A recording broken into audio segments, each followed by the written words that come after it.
Hi guys, it's James here at Full Fat 4x4. Welcome back to part 2 of the 5 litre versus 4.4 TDV8 comparison.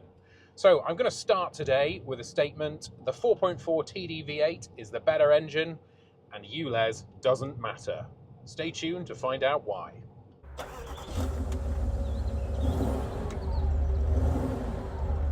So today I'm in this Indus Silver over jet black Westminster on a 62 plate. So this particular car has 95,000 miles on the clock, yeah, 95,129. It's got stacks of history, drives really nicely, and today I'm taking it up to E.H. Douglas near Cropredy to have one of the advisories from the previous MOT rectified, which is to do with brake lines and I think flexi hoses as well. So yeah, taking it up there so they can start work on Monday. And I thought it would be a great opportunity for me to share my thoughts on the 4.4 versus the 5 litre. So where to start? I'm going to start with the gearbox. Previously on the 5 litre video, I mentioned that the 5 litre has the ZF6 speed gearbox. Well, the 4.4 TDV8 has the ZF8 HP70 gearbox. Now, what that actually means in real world speak, so ZF, that is the manufacturer, and it's a long and unpronounceable German name, but it roughly translates into cog wheel factory. So yeah, German, very literal.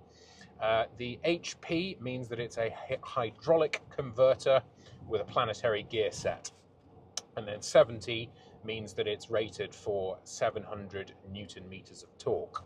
Now, the 8-speed gearbox is part of the reason why the 4.4 TDV8 is just so efficient. At 1400 RPM, you'll be doing 70 miles an hour in 8th gear, which does lead to some phenomenally efficient MPG figures. The best I've done is 40.2 on a run, and that was from Otley down to Full Fat HQ. So that really is quite an impressive figure for such a big car, and that was at a steady 60 to 70 miles per hour. The ZF8 is technically a far superior gearbox to the ZF6 that it replaces. The gear shifts are just lightning fast in this ZF8. They're something like 200 milliseconds quicker than the ZF6, which might not sound like a lot, but it does make a big difference to the overall feel of the gearbox. So from an engineering perspective, it is technically a much superior bit of kit. What that does mean, though, is there is a bit of a trade-off between the 8-speed and the 6-speed gearbox. I think that the 6-speed gearbox in the low-down gears suits the L322 really nicely, and it's particularly good if you are going to be using your car for a lot of off-roading or around the farm or whatever. The fact that the ZF6 just holds on to the gears a little bit longer in the low-down gears compared to the 8-speed just means that you can utilize a little bit more of the rev range before shifting, which is quite nice for when you're off-roading. So that there is a bit of a trade-off. So short journeys, lots of off-road use, possibly get something with a 6-speed box. If you're into more your long journeys, which I feel like most people buying a Range Rover, they're probably buying it as a long distance tourer. That's certainly what I used mine for when I had it as a daily car. We did long journeys in it. We drove it down from Leamington area down to Cornwall and back. It's just a fabulous long distance touring bus, and I think the ZF8 really helps to kind of define it as a long distance tourer.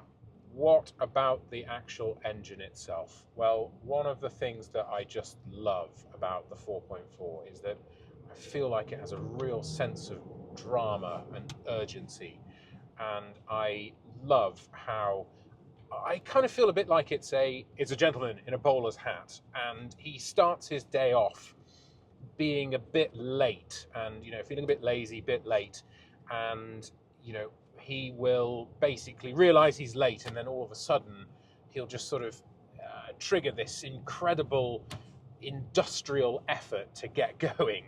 And I know that sounds a bit cheesy, but the 4.4 really is like that. It's a bit lazy through the rev range to start with, and it kind of it's lazy up to about 2000 RPM, and then the torque starts to really come alive.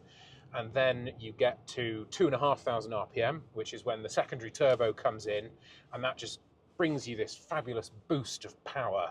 And it just gives you such a sense of urgency and drama, and it's just fabulous fun to drive. And when you really punch it, you can hear those turbos come alive, and it's just great fun. And what's also really good is it's great fun to drive hard with the flappy paddles, and unlike the 5 litre, when you do drive the 4.4 hard, you can actually have a bit of fun with the flappy paddles, and before you reach those sort of illegal speeds, which is really easy to do in the 5 litre.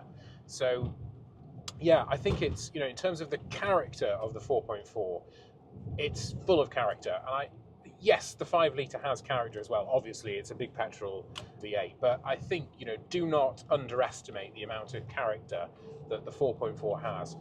I really do feel like it's it's great fun that when you kind of just punch it, you get past 2.5, and it really just sort of lights up. But yeah, it does have character. Yes, the 5 litre has the sort of the ultimate in speed and power, obviously, but you can still have a lot of fun with the 4.4 TDV8, and it's the combination of that character and economy which really does make it a kind of dream combination, in my opinion. Now, things that you do need to watch out for, which can turn that dream into a bit of a nightmare. So the 4.4 TDV8 does have some weaknesses. So kind of off the top of my head, there is a secondary turbo bypass valve. Okay, and that's located at the left side of the engine, right down at the bottom. And basically, the way the turbos are set up in the 4.4 TDV8 is they are sequential. So it's twin turbo sequential. Basically, all of the sort of heavy lifting is done by the turbo on the right-hand side, which is the big turbo, so to speak. And then there's a smaller turbo on the left-hand side, which only comes in after 2,400 RPM. Now, if you are the type of driver that does lots of pootling around town, and you generally drive like Miss Daisy, there is a good chance that you are not bringing in the secondary turbo and actually getting it working. Now, what that means is that your bypass valve can become sticky. So basically what happens is it's a valve, it's a flap that lets the charge air into the air intake, and like any mechanical mechanism, if it isn't used frequently, then it will seize. So you do really need to exercise the engine regularly, and you need to drive it through the through the full rev range. I'm not saying redline it at 4,000 RPM or anything daft like that, but if you are going to buy one of these, be aware that for every journey, and once you get the car warmed up, you really should put your foot down, get it past 2,500 RPM, build it up to 3,000 RPM, and really get it working. And that will keep your secondary, your bypass valve in good working order. Now, if you don't exercise it, what you can get is oil build-up within the secondary bypass valve. What that then leads to is, after an extended period of driving around in town, you get a little bit of oil, maybe a lot of oil, depends how long you've been driving it steadily for. And when you do finally punch it, you'll get a wisp of white smoke out the back. Now, that is perfectly normal. It's nothing to panic about. It is a bug of the 4.4. It's a design flaw. There was a technical bulletin that JLR issued, which some cars will have had done, and that is basically a oil drain from that secondary turbo down into the engine sump, which then prevents that oil from building up in the bypass valve. However, if you are thinking about buying a car I wouldn't necessarily, if that's been done, great, fine, happy days. However, I wouldn't necessarily rush out to go and have that done. And I'm not necessarily a proponent of it because it can lead to other issues. Ooh, we've got a bit of a traffic jam. I'm just up at Edge Hill. I think I might have to do a bit of off-roading. Yeah, mount the curb. That's what Range Rovers are all about, isn't it?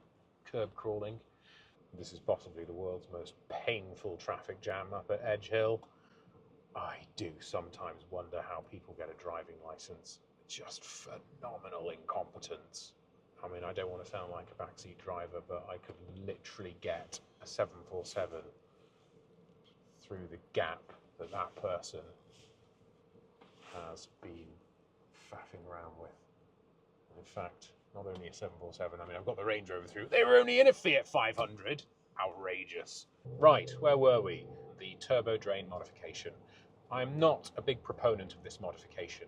And the reason for that is that it involves drilling into the engine block. When you do that, you introduce the risk of putting metal filings into the engine block, and they could find their way into the oil pickup feed or other places in the engine where there shouldn't be swarf. So I wouldn't rush out and have that modification done. Instead, I would just regularly exercise your engine throughout the rev range to avoid oil accumulation in that secondary valve. The other thing to watch out for as a sort of 4.4 TDV8 specific weakness is the oil cooler. So a little bit like the 5 litre, this 4.4 produces a lot of heat. Admittedly, it isn't quite so bad as the 5 litre. There is an aluminium oil cooler which sits on top of the V, which basically runs coolant through a heater matrix to cool the engine oil. Now, I've talked about this over time with the expansion and contraction, going through those heating cycles on these big engines. You can get fatigue, basically, heat-induced fatigue in some components, and the oil cooler is one of them. So it has been known that the oil cooler matrix, the heat exchanger matrix itself, will crack, and that can lead to oil and coolant contamination. However, what's more common is the gasket fails within the oil cooler, and that then leads to oil contamination into the coolant. It's really not a big deal. The part is 150 quid, maybe 160, depending on where you're buying it from, and it's a few hours labor. It's really nothing to worry about. I know, in bygone years, when you've got oil and water contamination, end of the world, head gasket, engine rebuild, all this kind of good stuff. No, 9 times out of 10 with the 4.4 TDV8, it's just going to be an oil cooler that needs replacing, and it's really not the end of the world. So you need to be aware of that issue, but you don't need to panic about it, so to speak. What else have we got? DPF. DPF stands for Diesel Particulate Filter, and they were introduced in 2010 for the 4.4 TDV8. So 2010, you probably already know this, but that was a cut-off year. So there was a facelift that happened, and you could buy a 2000, and I think you could get a 5.9 plate. There were some 5.9 plates with a 3.6 TDV8. Some of them were the previous generation in terms of style. Then on a 10 plate, it became a facelift car. And that had the digital dash along with the same 3.6 TDV8 as the previous gen, and also the 6-speed gearbox. Now, the key thing is that did not have the DPF. It was in 2010 on a 60 plate, so it was towards I think it was mid-2010, towards the end of 2010, that the 4.4 was released, and that has the DPF. Now, how does the DPF work? Well, basically, think of the DPF like a sieve which sits in your exhaust stream. It's actually a ceramic honeycomb kind of structure, and it is designed to trap fine soot particles. So those are basically a product of incomplete combustion within the diesel engine, and the DPF captured those. Now, what eventually will happen is that the DPF will fill with those fine soot particles, and a regeneration will be required. And a regeneration basically is a way to burn off all that soot which has accumulated. So how that happens is the engine basically pumps diesel fuel into the exhaust stroke of the engine, and that unburnt diesel basically finds its way into the exhaust stream, where it gets to the DPF, and then the combination of the heat and diesel fuel in the DPF heats it up, and it burns off that soot which has accumulated in the honeycomb structure. Now, that's all very well and good, but one of the things that can happen when that regeneration is interrupted is that you can get oil dilution. Now, that diesel fuel in the exhaust stroke can find its way past the piston rings and then down into the engine oil sump, and it can dilute the oil, which is not good. That basically reduces the viscosity of the oil, and that is then not within the kind of manufacturer specification for lubricity. So yes, you do need to keep an eye on your DPF situation. However, what I would say is, do not let it rule your life. It has a DPF. It's not going to be great for short journeys, but one of the best ways that you can mitigate against that is with frequent oil changes. And if you are the type of person who doesn't do a lot of miles but still wants a 4.4 TDV8, that's absolutely fine. Just plan for 5,000-mile oil changes, and you should have no problem with oil dilution and lubricity issues. So you just have to keep that in mind, and a little bit of knowledge goes a long way in terms of making sure that you keep your car performing as it should be. Now, just to recap, the right oil when you have a DPF fitted to your car is a C1 specification low SAPS 5W30, and I would recommend something like Rock Oil's Synthesis, and that's a good quality oil. It doesn't cost the earth, and it's the correct specification for this engine. We talked a bit about the DPF. What I would just say on this is that you just need to plan in a long journey for every tank of diesel that you do. And typically what I would try and do is do a journey which is 60 to 90 minutes long for every tank of fuel. And if you can do that in an uninterrupted motorway run, then that's brilliant. And what that is basically doing is it's ensuring that your DPF will do a regen cycle, and it reduces the likelihood of you getting yellow and red warnings for DPF full. What I would say is that no matter how many times you do a DPF regen, what you can still get is ash build-up within the DPF, and that will, the DPF will eventually get to the point where it's full of ash, and it will need to either be cut out and have a refurbished unit replaced with it, or do some kind of chemical flush to it. So it's not foolproof. You could still have DPF issues, but I wouldn't worry too much about it. It's a known problem now, and there are loads of DPF specialists out there who can solve that problem for you if it occurs. And then the final weakness with the 4.4 TDV8 is the use of plastics within the engine. So there are reinforced plastics used for both the rocker covers on either side of the V, and also within the donut, so the air intake, sort of what you call a plenum. Some people call it a donut. It's the air chamber, air intake chamber, basically. And these are all made of reinforced plastic, which, from a manufacturing perspective is fine, because, it's quite easy to work with and it's quite cheap. However, over time, they do become brittle and they can crack. And one of the sort of, it can be a bit of an odd fault to chase if you're not really that familiar with it, but you can get a crack in either the plenum or one of the intake covers, and then what will happen is you punch it and you'll get a red restricted performance. And often you'll have no error code either on the fault reader, which can be a bit confusing as to what's going on. And if you do get that, then that's normally some kind of crack within the reinforced plastics or the rubber tubes which go out of the air intake. Yeah, again, nothing to worry about. If you're aware of these things, you can kind of plan maintenance around them. and it's something that shouldn't, it shouldn't make you worry. It shouldn't put you off having the 4.4 TDV8. The thing that might put you off having the 4.4 TDV8 is the lack of ULEZ compliance. Now, I said at the beginning of this video, I actually don't think it matters. And I did some maths again. So I know I stated on my previous video, I'm actually not great at maths, but I've been at it again. And let's punch it. Yeah. I do like the, it has got a good diesel rumble, ample character. Anyway, back to the maths. So over 8,000 miles, I calculated that in the 5-litre petrol, you will whistle through about £4,500 worth of diesel in a year. Sorry, not diesel, petrol.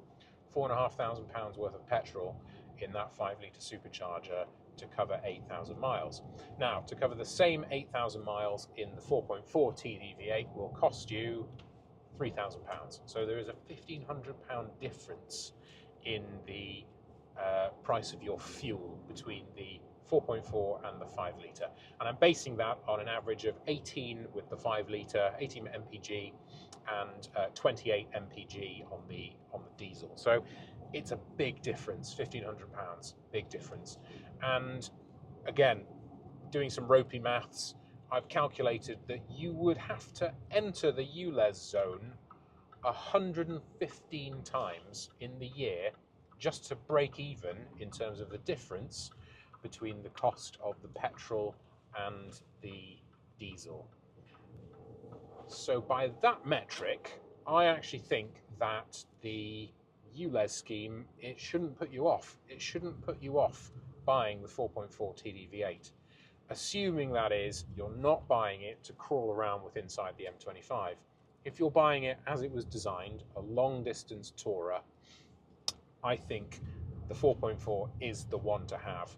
And I think it's that combination of actually having a very characterful diesel engine and also the economy.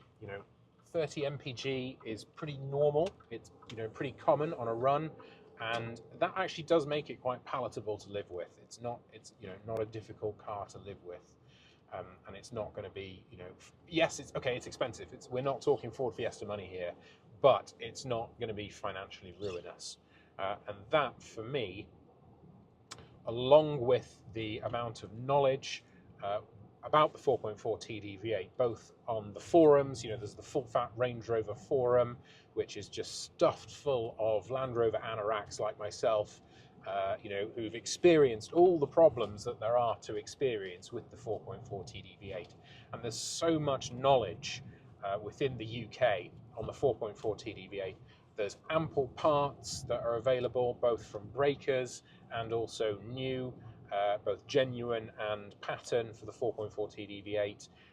And also, they are the bread and butter of independent Land Rover specialists up and down the country. So it's very easy to find people who are happy to work on them, they're familiar with the issues, and it does overall make for actually quite an easy experience when you have the 4.4 TDV8. And when I compare that with the 5-litre, where I said on the previous video that it actually took, I rang around a few independents, and some just wouldn't take on a 5-litre. They didn't want to work on it. They didn't have the the knowledge built up within their technicians, and just flat out refused to take the car in for specific jobs. So overall, on balance, it's the 4.4 TDV8 for me. Even though the 5-litre did put a big grin on my face, this is the one to have. Okay guys, if you want to see more L322 content, please like and subscribe to the channel, and let me know in the comments what you want to see next.